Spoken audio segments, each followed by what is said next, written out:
Today we will explore the square root function, y equals the square root of x. This function asks for the non-negative number whose square gives x. Let us place the graph on a coordinate system. The graph starts at the origin and only moves to the right. That is because the square root of a negative input is not a real number. For every allowed input, the output is 0 or positive. Now the square root curve rises slowly through the first quadrant. At the starting point, x is 0 and y is 0. When x is 1, y is 1. When x is 4, y is 2, because 2 squared is 4. When x is 9, y is 3, because 3 squared is 9.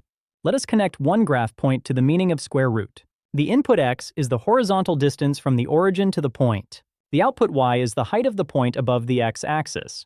Picture a square whose area is x. If each side has length y, then the area is y squared. The square area is side length times side length, so the area equals y squared.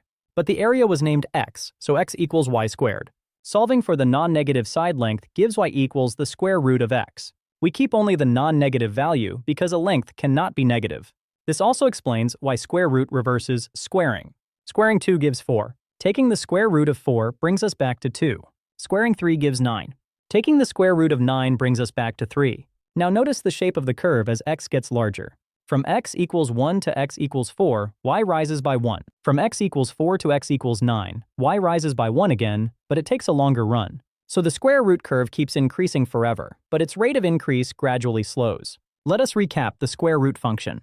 Its graph starts at the origin and stays in the first quadrant. Its input must satisfy x greater than or equal to 0. Its output must satisfy e greater than or equal to 0. And it answers the question, what non-negative number squares back to x? Once you see that idea, the shape of y equals the square root of x makes sense.